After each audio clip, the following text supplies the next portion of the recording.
maagano, sijui kuwaza. Kwa sababu tunazungumzia maagano, kuna vitu vingi sana ambavyo natamani nivigusie tena kwa mifano haya, ili baadaye nikape kamba kwenye maiki. Tuseleke hivi. Hapa ninakuwekea base kidogo. Ndio. Unanielewa? Kuna watu wamepatana kwa ajili yako usijaje kuajiriwa hata kama umesoma. Kuna watu wamepatana usijaje kuzaa mtoto ukambeba mgongoni hata kama umeolewa. Lema sida hama kama moshi. Mandele mananas. Kuna maagano yamewekwa ya mapatano kwamba watoto wako wasijaje kuwa na afya njema. Ndio.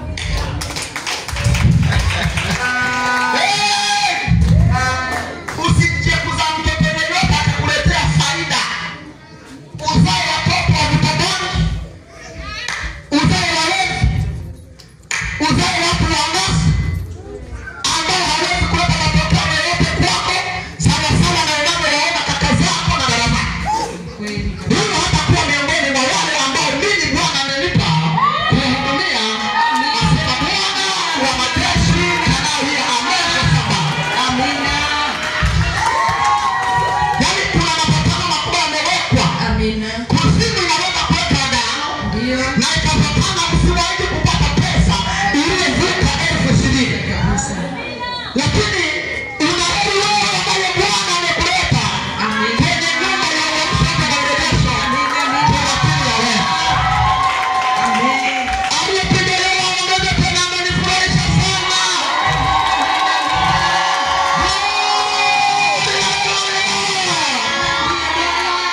Sasa naona kama moyo wako una kiu, unatamani agano lililowekwa tulitoe, tuliweke mbali na maisha yako. Na nitafanya hivi, asema Bwana wa majeshi. Nyuma ya kiapo cha familia yako, unaweza kuwa unatembea nyuma ya mapatano ya familia yako. Unanielewa? Unaweza kuwa unatembea nyuma ya mapatano ya wafanyabiashara wenzako.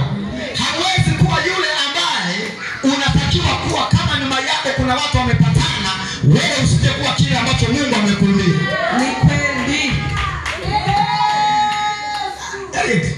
Unaona tunaelekea wapi wewe? Unaona tunaelekea wapi sisi kwa leo? Eti mama, unaona tunaelekea wapi? Kuna mahali tunaelekea mbali. Unanielewa? Ndio. Na mapatano yanaweza kuwa ya pande ngapi? Mbili. Wanaweka maagano pande ngapi? Mbili. Pande mbili kwa ajili ya mtu. Unaweza ukapatana ufalme na ufalme kwa ajili ya jambo fulani. Unaweza kuweka agano taifa na taifa. Anaweza mtu kuweka agano mtu na mtu. Unanielewa? Na ili uwe kwenye kazi yoyote unayoifanya ya serikali ama ya binafsi, kuna mkataba ambao utasaini wenye kukupatanisha wewe na kazi yako, au wewe na bosi wako, au wewe na mwajiri wako. Ni lazima utasaini mkataba, na mkataba ni agano. Sasa kuna mikataba mingi ambayo watu wamesaini ambayo sio salama kwenye maisha yao, na ikasababisha leo wanahangaika sana kwenye maisha walionayo, ambapo napokuwa mimi nimekuja kama hapa, si bora nizungumzie jambo la namna hiyo? Bora kabisa baba. Kama sio bora mniambie. Ni bora. Kama ni bora sasa mniambie. Bora. Kama mnaona ni bora basi mseme haleluya. Haleluya. Na haleluya hiyo nataka kidogo ndani yake. Amen, amen. Kuna watu wameweka mapatano ya kiagano, wewe usije hata mara moja kuwa na amani kwenye maisha yako. Na iko hivyo. Yaani wakipatana, unajua tabia za agano linapowekwa lina miiko na taratibu huwa zinalisimamia, ambapo ili kwa nini tunavunja maagano? Tunavunja maneno yaliyo nyuma ya kile kimefanyika. Tunavunja sawa sadaka zinazokuwa zimewekwa nyuma ya ambacho kimesemwa. Tunavunja taratibu ambazo zinakuwa zimewekwa kwenye kile kitu ambacho watu wamefanya. Tunavunja kanuni ambayo labda imewekwa kwenye familia.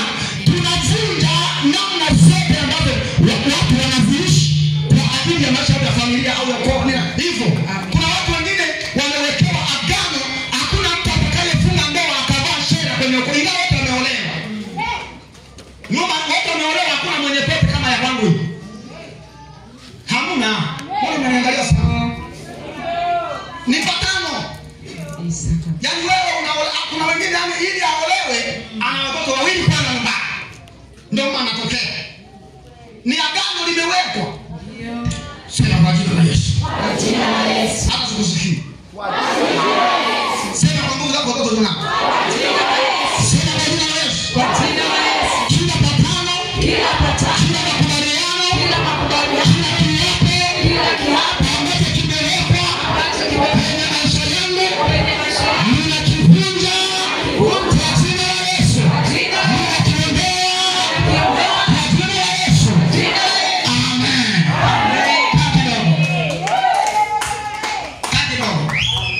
Kati. Hivyo kila jambo unaloliona kwenye maisha yako lina maagano yaliyoleta. Uwe unaelewa ama uwe hauelewi. Unanielewa? Unapoona hakuna maisha mazuri, kuna agano nyuma yako la kutokuwa na maisha mazuri. Unapoona kwako kwenye maisha kuna mahangaiko, ujue kuna agano ambalo limeleta mahangaiko. Kabisa. Unapoona wewe umekabiliwa na magonjwa yasiyopona, umekuta dawa, umetembelea hospitali zote, umeanzia Samwana, sasa hivi unapanga kwenda mpaka SMC, ujue nyuma ya hilo kuna tatizo ambalo ni la kiagano linasababisha yale unayoyaona hata kama utafunuliwa. Niamini mimi nachosema sio mpaka ifunuliwe, amini kipo kama ninavyosema kwenye maisha yako. Unapoona mtu fulani ni maskini wa kutupwa, hakuna yeyote anayeenda kutafuta asipate. Maana Mungu hubariki kazi ya mikono ya mtu. Hasa kwao waaminio. Unanielewa? Sasa kama unaona wewe ukiweka pesa kwenye biashara yote inateketea. Nyuma kuna agano au kiapo cha msingi kupata pesa kwenye biashara unafanya. Kwa nini? Kwa sababu biashara ile kuletea ufilisi, kuna mtu hapa ametajirika. Na naona kama mpaka kuna kazi ambayo wewe unafanya imekukataa, lakini ndani ya hiyo kazi yenyewe ambayo inakataa wewe, kuna watu wanaona amani kwenye hiyo kazi, kwa sababu wewe unakuwa na agano baya. Kwenye familia yenu kuna watu ambao hawatakiwi kusoma kabisa. Sasa wewe unasoma, ndio, pengine kwa neema ya maombi, alafu unapata kazi kwa neema ya maombi. Roho ya kiagano inakuja inasimama kwenye kazi, usielewane na bosi wako, usielewane na wafanyakazi wenzako. I decree and I declare, amina, in the name of Jesus. Haya mambo ya wausu, naongea na ambao sio wenyewe. Nijulie maiki sauti yangu isikufa mapema. Haya mambo ya wausu yanatuhusu sana baba. Ndio. Unajua ninachoongelea mimi hapa, unaweza ukaja kwenye mji na kuna agano kwenye familia ambalo sina watu wanaotakiwa kwa kwenye mji. Unakuta kwenye mji unapoteza, unahangaika na watu ambao hawana uwezo wa kupambana kama wanavyopambana, wana survive, lakini wewe unateseka. Kabisa. Kwani wanataka? Hawataki watu. Tunataka sisi. Kwani kutoka roho? Kama mnataka mseme haleluya. Unajua kwenye ardhi hii ya Mwanza kuna watu wanapambana na maisha yanagoma. Kabisa. Wanaamua kubeba virago, wanataka kuondoka, na wengine wanapanga hivyo hata hapa napoongea nao hapa katikati. Ni kweli. Lakini kwenye ardhi hii ambayo inakufukuza wewe, kuna mtu anapanga yuko mbali anakuja.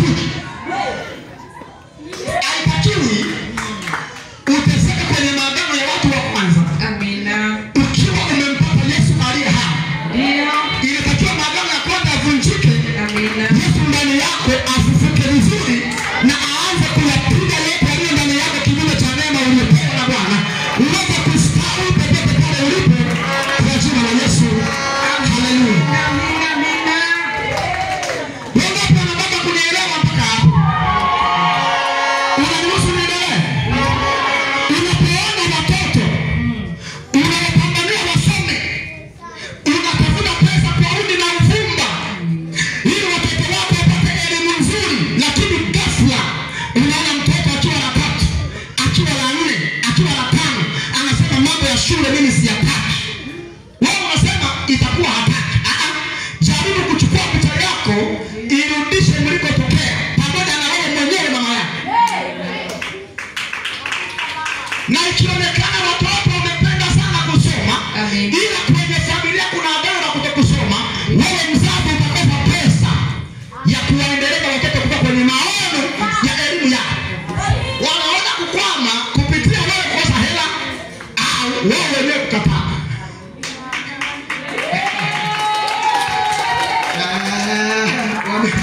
Mmegoma. Na waona kabisa mmegoma. Na familia ambazo zina agano la kutokuvaa vizuri. Kwa sababu baba yako alikuwa anavaa makaptura mpaka sokoni.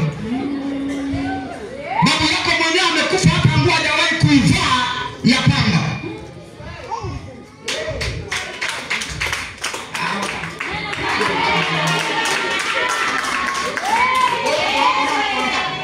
Tatizo sasa utakalokuja kulizalisha ni pale ambapo unakuwa unapokea maneno yote haya. Alafu kuna mambo mengine unayapuuza kiroho. Utakwama.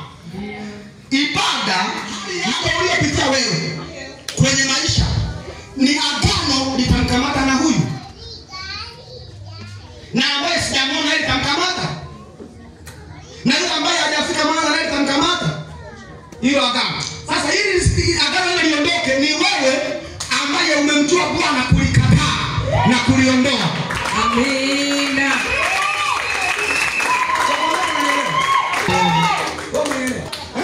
Jaribu kuwaza. Nyumbani kwenu baba hana degree, mama hana degree. Unanielewa? Alafu itafute wewe degree. Itafute unipe degree. Yeye itafute degree. Unaipata? Kwa nini? Kwa mfano mama yeye ananipa mama yeye anafanyaje? Yananipa. Nitatoa mifano hapa mtashangaa. George, na wewe utashangaa. Na wewe utashangaa. Sasa hata kasi ali atashangaa. Hata hali atashangaa. Mambo haya anayoelezea yako kwenye kiroho na kimwili. Ndio. Unanielewa? Mimi nimeshughulikia mambo mengi kwenye hali ya kimwili na nimeshughulikia mambo kwenye hali ya kiroho.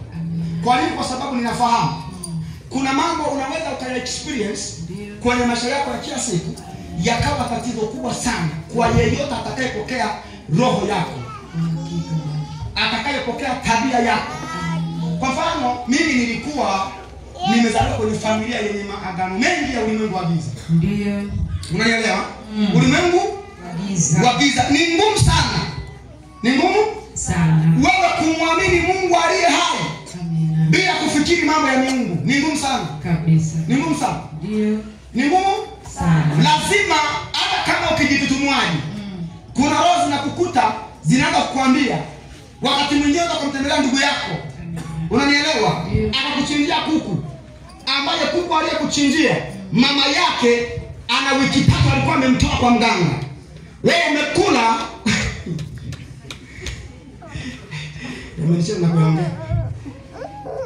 Wengine wataharisha sasa hivi. Hello. Ni ukweli na ukwambia.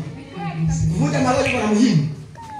Kuvuta malori ni jambo la muhimu. Usiachukulie kwa dada mambo ni mazito sana. Nani azungumza? Nikialika neema ya Mungu ishuke tuanze kufunguliwa, ni utaelewa kile nazungumza sasa hivi. Lakini sitaki kuanza kufanya hivyo, nataka nikueleweshe ili ujue ninachokizungumzia. Si sawa? Unapoona ndoa inavunjika, kuna agano nyuma yake ambalo inaivunja.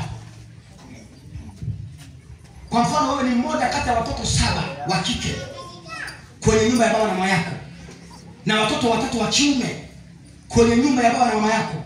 Unanielewa? Ndio. Alafu wote hawajaolewa, umeolewa wewe. Ukikaa kwenye hiyo ndoa, mimi usiniite masiwa Bwana. Ukikaa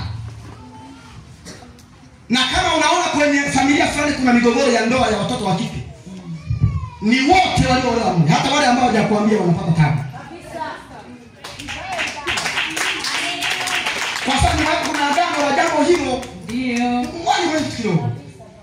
na kitu. Kwa mfano kama sisi kwetu, wacha niweze kwanza experience ya nyumbani kwetu mimi kwanza. Ili uelewe tutazungumzia. Nyumbani kwetu mimi, unaelewa? Ndio. Kuna agano la watu kufa sana kwenye familia. Wanakufa. Na wanaokufa sana sana ni watu ambao wanakuwa wanategemewa. Kwa mfano, katika ndoa ya kwanza baba alifanya akiwa na mke wake na watoto 11. Ndio. Wote wakafa siku moja. Akabaki yeye, mama na watoto wote wamekufa. 11. Ni roho ya agano hilo tayari ambapo hatuwezi kujua kilichosababisha wafe. Inawezekana miungu ya asili ya kwake ambayo ilikuwa imempa nguvu ya uganga ndio iliyokuwa inataka kafara. Kwenye kafara ile hauwezi kupona mpaka umeshughulika na kuvunja zile nguvu ambazo zimesababisha kunywa damu za watu 11. Sio jambo jepesi kabisa. Achanganyikiwa.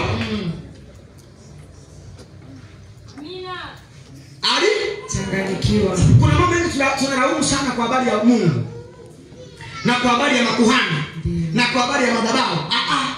Hatujashughulika sisi kama watu wenyewe, hatujachukua hatua. Mtu analala saa 4 mpaka asubuhi, anashinda asubuhi mpaka jioni, na anajua alipotokea kuna mambo mengi, alafu anashindwa kushikilia habari za Mungu kwenye kila dakika. Anashikilia watu kama tatizo tena kwenye madhabahu wanapoabudu.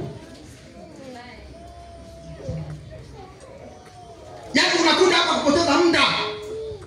Unapofika madhabahuni, ushikilie ambacho ni tatizo lako, ndio kiongelee kila siku na Mungu wako.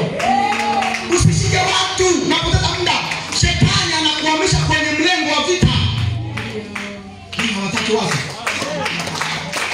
Kufika hapa kanisani nikaanza kugombana na Andrew. Shetani amenihamisha kwenye vita ambayo nimetoka nipigane. Sikuja kanisani kupigana na Andrew mimi. Nimekuja kanisani hapa kupigana na masikini wanaonisumbua. Nimekuja kanisani kupigana na mizimu inayokuta watoto wangu. Nimekuja kanisani kupigana na mashetani.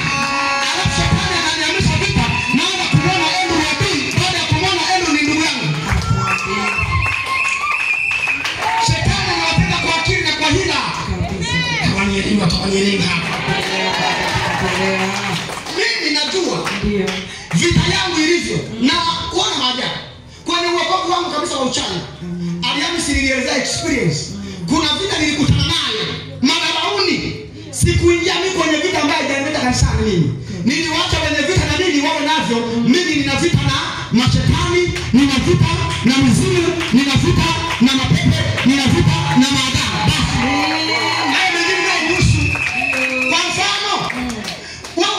Basi wewe una mambo yanayotesa wewe na muda huu unayaona. Kwenye nyumba yako unayaona. Kwa watoto wako unayaona. Kwa dada zako unayaona. Naomi, jifunge mkanda. Amina. Kwa sababu usiangalie familia. Ni wachache walio na neema. Ni wachache waliotoboa. Ni agano, kuna roho nyuma kule inayokamata. Hataki kuolewa, hataki kuwa na mafanikio, hataki kuwa na hivi, hataki kuwa na hivi. Au unakuja unayaacha hayo, unaenda kupigana na Yesu. Shetani amekuamisha kwenye mlengo wa vita. Sisi nani mtakao msaidia leo atoke. Karibu kwanza.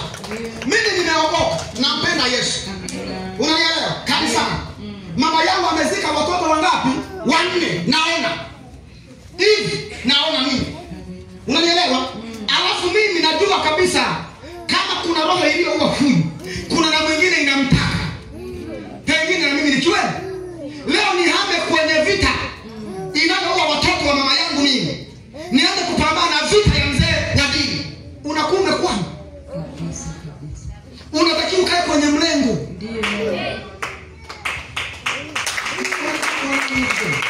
Yaani, sisi ndio mfano gani? Kwa mfano, sisi mimi unayeniona hapa. Nimetoka kwenye familia ya watoto wanaojilea. Asilimia mimi 85 nimejilea mimi.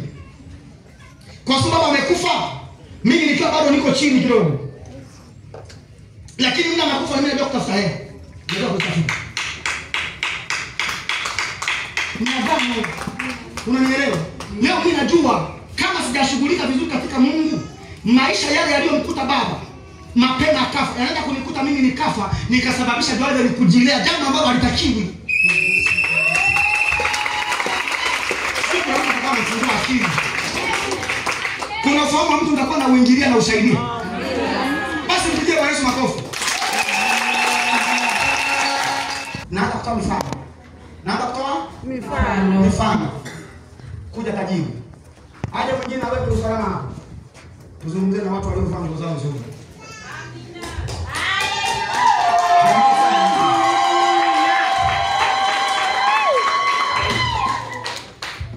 Amen.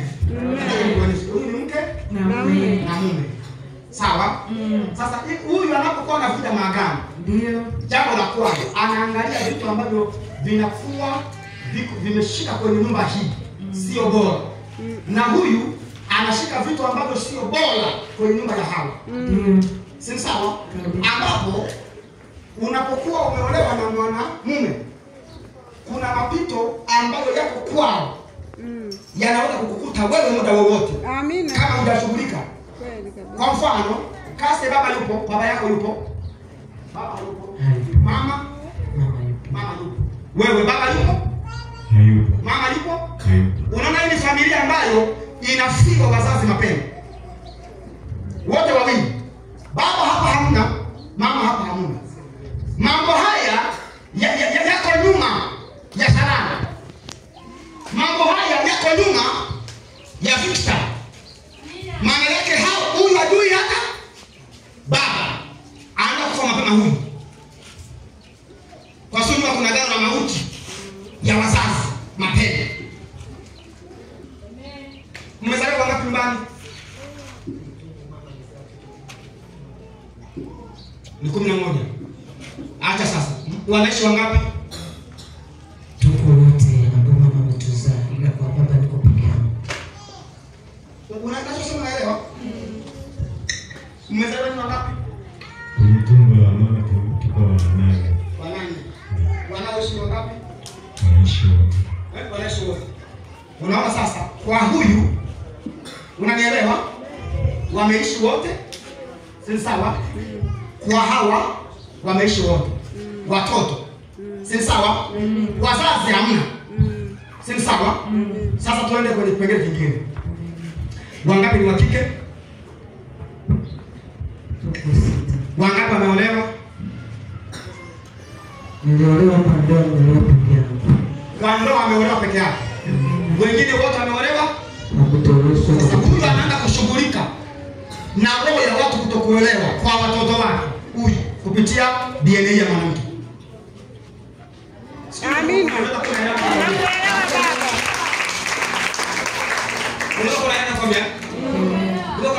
Aya, kwenye familia yenu ni wangapi wanakuwa wao ni madangote?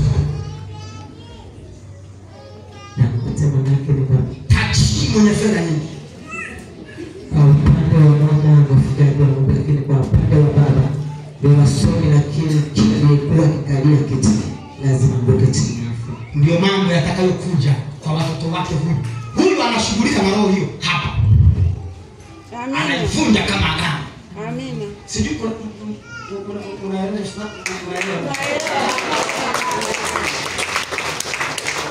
kwa kwenye familia huyu kuna maskini mzito sana, na kila anayeinuka lazima apigwe. Ambaye kunielezea huyu jamaa alikuwa yuko kwenye maviwango fulani ya fedha. Si ni kweli?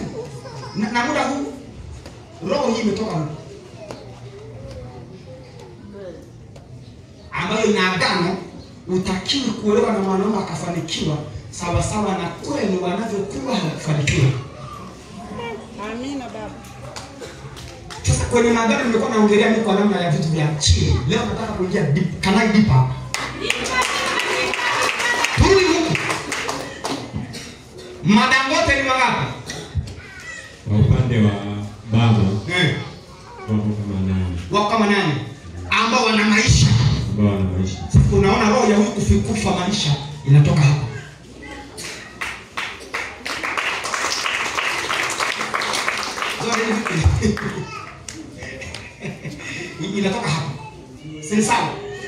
Si sawa? Lakini tuwaze katika hali ya hao wanaofanikiwa wamefanya nini kama historia ya mali walionayo? Tuambie. Kitu ambacho kimewapa utajiri na wanakuwa maarufu, iwe kwao ama kwenye jamii, au wamekaa na mali ambazo hazijulikani. Elimu nayo pati ya kaka ndio na hapa umaarufu. Wana umaarufu. Haya, nakuja sabini. Huyu ni mke na mume. Tuje kwenye shule. Nataka uelewe ninachosema. Huyu ni ndani na mwingine, mke na mume tawale. Wala sina ubaya. Tuambie skuli kuna degree ngapi nyumbani? Baba yangu, kwa sababu baba yangu alikuwa ni mwanajeshi, lakini alipokuwa tumepata ajira amezaa na mama alikuwa kwenye ajira mwaka wa 3. Hata shangazi yangu alikuwa mfanyakazi wa benki Dar es Salaam Amiso, ameseto miaka 4 tayari. Kwa hiyo kujitoka baba yangu alikuwa mwanajeshi kama 3, lakini wote shetani wameenda. Turudi skuli ya wewe. Mimi nimetoka pro, lakini kuna baada ya baba wengine wote wanaotangulia kusoma mpaka wengine dokta wamesoma mpaka chuo kikuu. Mpaka chuo kikuu. Tushughulike na nini hapa? Umeshapata za kushughulikia? Umeshapata kwa hawa tu peke yake?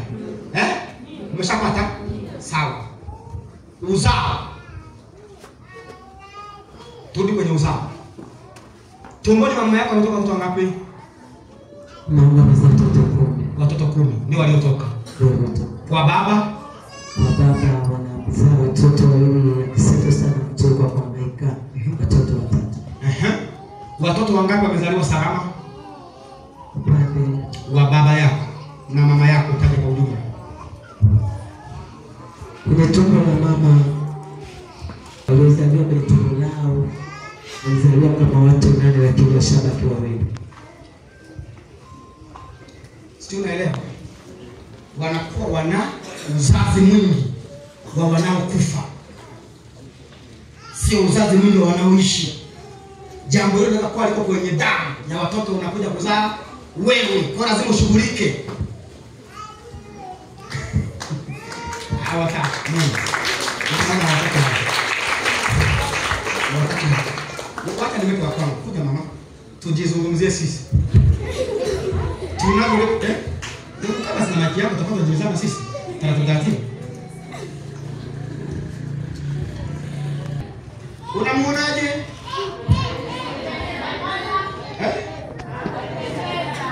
Ana wako. Gharama za Yesu.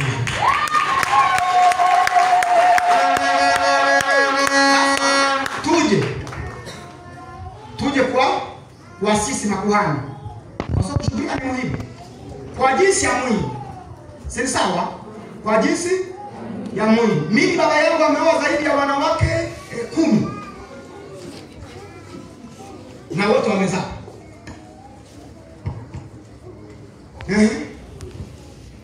Kwa baba wawili. Unaona kuna polygamy.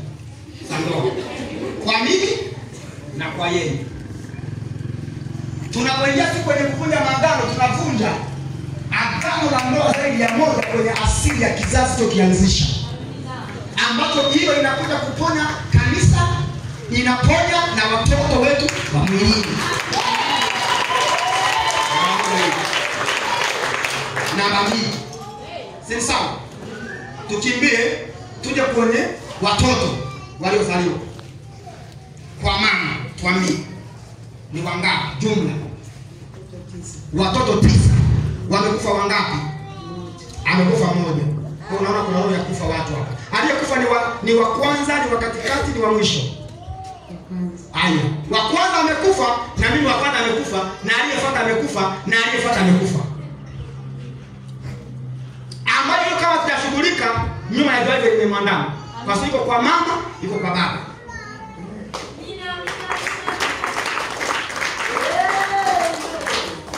Kuna mtu anielewa? Kuna mtu anielewa? Ni wangapi wako kwenye ndoa? ni wawili. Wengine hawajafanyaje? Mimi nyumbani kwetu waliokwama kwenye ndoa ni wengi. Hawana idadi. Hawana idadi. Lakini kuna ambao wameingia, wameachika. Kwa sababu baba amefukuza wanawake wengi pia. Tunamshisha mama. Tusiposhughulika kwa magano, sisi kuna hatari inakuja. Si sawa? Tukimbie. Twende kwa baba wa mama yako. Anaishi? Amefariki mwaka juzi. Amefariki mwaka juzi. Nani ametangulia kufa?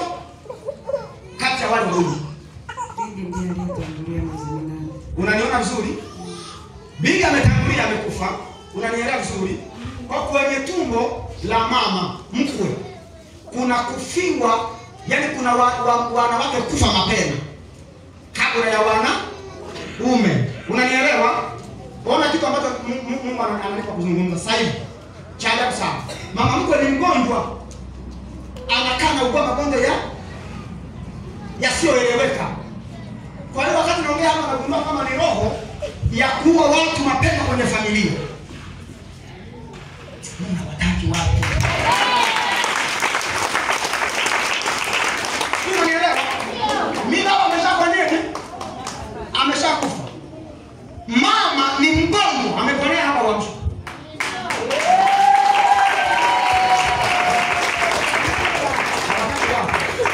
Sasa yule tumemtengulia kifo, na alikuwa anasema naona kama miaka yangu itakayoishi ni michache, kwa sababu mimi nanisumbua sana huu naumwa. Namwambia hiyo kauli usirudie tena ukiwa hapa uamsho. Waliokuja kuamshwa wafi. Mimi nina neema ya kuvunja agano la kufa mapema. Nikamwambia mama utaishi. Akunielewa sana, akaona magonjwa yanaanza kusikia sauti ya mvunja maagano. Unanielewa kusema? Magonjwa yakaondoka, akapata uzima. Na muda huu ninaombea mama mkwe. Sasa hivi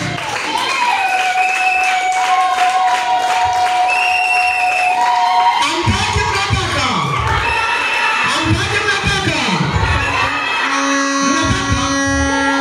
Mimi sitashuhudia kifo cha mama mkwe wala baba mkwe wala mama yangu mpaka Jehova niazaa.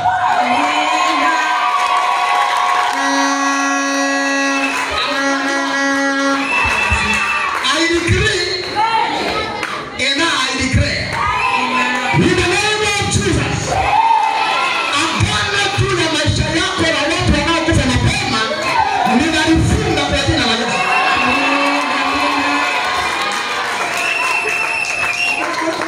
Unataka kuona? Madangote Hawajakuwepo. haya kwetu. Roho ya maskini nzito. Iko kwa baba, iko kwa mama. Joaiva hii hajatoboa apate pesa. Ni mpaka sisi tu tumetoboa ozoni ya kimafanikio. Maagano ni hatari. Maagano sisi tukifanikiwa kuvunja kwa mfano kama mimi unavyoniona hapa, unaniona nimeshaanza kufanya mambo baba hajafanya. Ina maana agano nimeshaanza kulipasua. Nimeshaanza kuyapenda mama ambayo mama hajapenda. Tayari nimeshaanza kupasua agano. Unanimaliza kumba na wewe.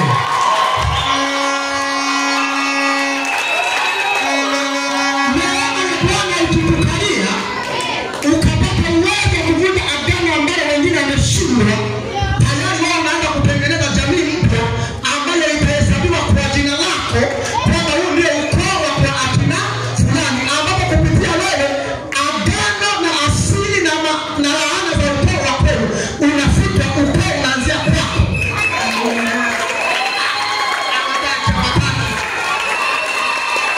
Mtakuwa hamtaki nini? Unanielewa sema hapo? Mimi unayeniona hapo. Niona na mimi kwenye mambo ya wanadamu hawa wanaokuwa hawajamuelewa Yesu. Sinaga miungano mimi mingi. Mimi na mitihani mikubwa mimi kwenye maisha. kwenye asili. Ninaweza kupoteza muda mimi na mama ambaye yanihusu, nasababisha maadui kunikaribia, na hawa ambao ninapambana nao huku wala hawana jipya na mimi, na watashangilia ukianguka wala hawatakuinua ukianguka. Ni mara 100 uachane na mtu ambaye hata kutegemeza ukianguka, ukamatane na Mungu akujaze ambaye atakuwa na wewe shauri ya dunia.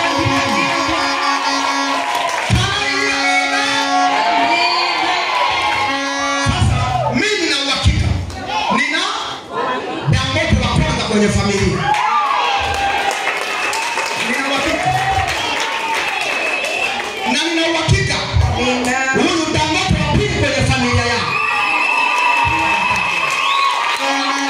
Maana yake kupitia huyu kwenye agano ambalo tumelivunja anatajirika. Familia inainuliwa kupitia neema ya kwake. Familia yangu inainuliwa kupitia neema yangu. Maana yake kila atakayeinuka atataja majina ya Mungu wa mahali hapa. Awe ni Klopi, iwe ni Paulo na mke wake.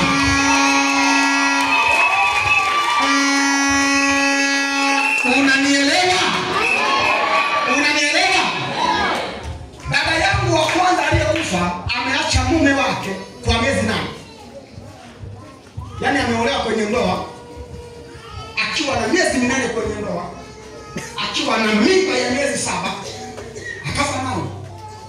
Hakufa kwa suya mimba, ameugua magonjwa ile haieleweki, na kwa kuwa neema haikuwepo,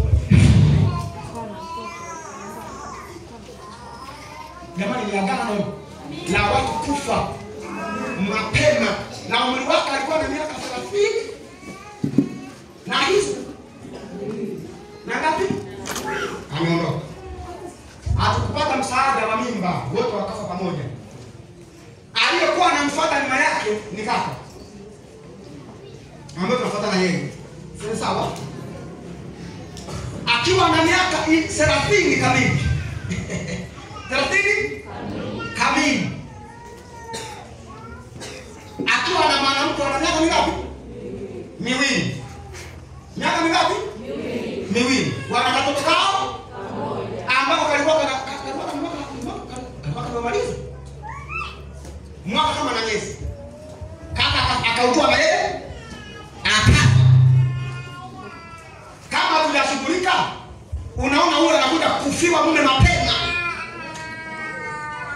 Kama sio kuvunja nini? Agano. Lakini wakati tuko kwenye msiba wa huyu, watu wanapanga pale msibani. Nakwambia ukweli mimi. Ndio. Tukiwa tuko pale msibani, mimi nikiwa na majonzi makubwa kwa sababu kumbuke kupitia ugonjwa aliokuwa nao mimi nimefilisika. Kukosa hata mimi kwa sababu kila hela niliyokuwa nayo nimeitumia kwenye matibabu yake. Na akafa. Na mimi kabaki siko na pesa. Lakini huyu niko naye. Sasa yaone maajabu ya Eva. Ya Musa tuyaache. Yatatuchelewesha. Unanielewa? Wakati tungeacha mimi na majonzi mazito kwenye moyo wangu, nimefiwa na mtu wa muhimu kwanza.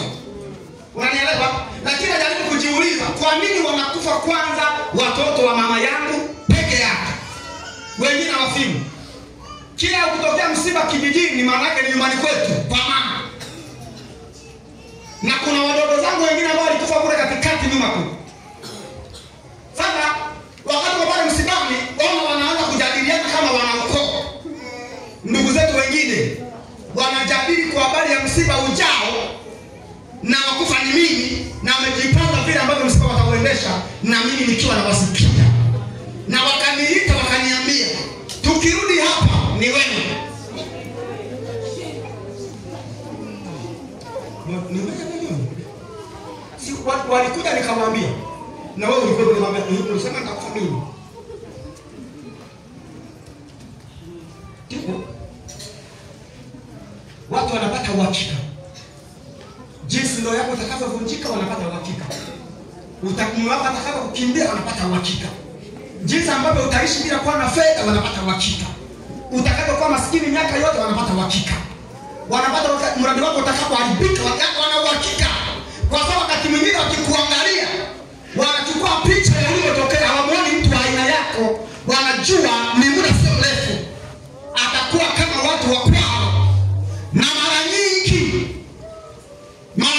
shetani hutengeneza maisha ya watu kuyafananisha na namna ya agano lililowekwa kwenye familia zao.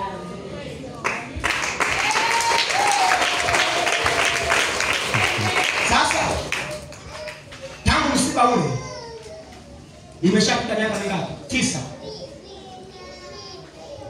Ni 9. 2014 na leo ni 2025. Miaka mingapi? 11. Ninakula unga mwenzio.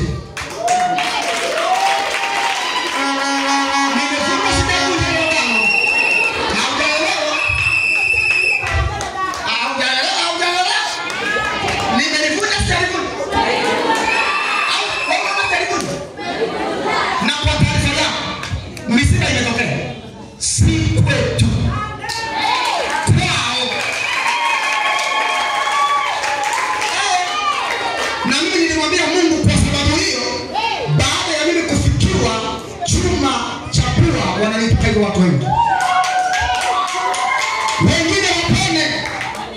wengine wapone au niende kusema nikasema na wengine watapona kwa sababu mimi nimeweka agano jipya la uhai, nimeondoa agano la kwanza la mauti. Nikiwa mimi naendelea kustawi na kuishi vyema kwenye maisha yangu ya kila siku, wakatuma ajali kwa watu. Wakamtumia yule ajali akiwa na pikipiki. Aya, unacheza. Huyu wakamtumia ajali kwenye pikipiki. Alikuwa kwenye kona moja nzito. Akakutana na mwenzake, wakapasana wote. Unanielewa? Akaanguka, akazimia, akapasuka midomo, meno yakatoka. Mama akapiga simu akasema, "Yaani sina uhakika kama huyu ndugu yako tunamuokoa. Yuko vibaya mahututi, haijawahi kutokea ajali kama hiyo." Nikamwambia, "Mama, mimi nimeshashughulika na wewe kufungwa. Ninaondoa wasiwasi. Peleka hospitali, apate huduma, siku 3-4, arudi nyumbani, apone, aendelee na kazi yake." Sasa hivi yuko na mwisho mpaka hapo jana nini?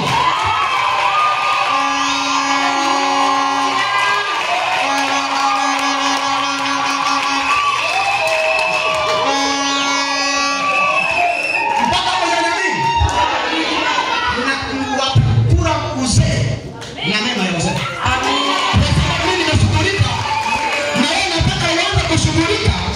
Watu waliowekewa mipaka kwenye ulimwengu wa roho waanze kuona mema kupitia maombi unayoyaomba ili naye imechini.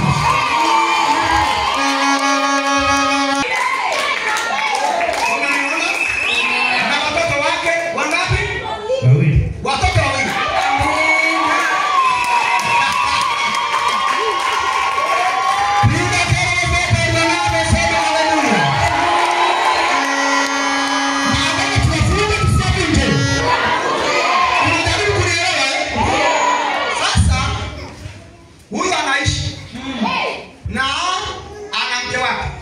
Na watoto na anayemfuata na yeye naye ameshaoa. Amina.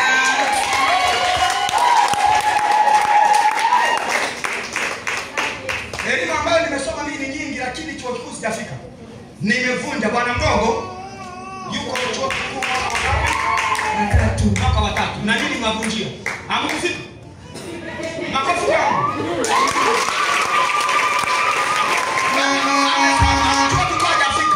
Na ndugu zake wote. Lakini yule ambaye ni wa mwisho chuo kikuu tayari.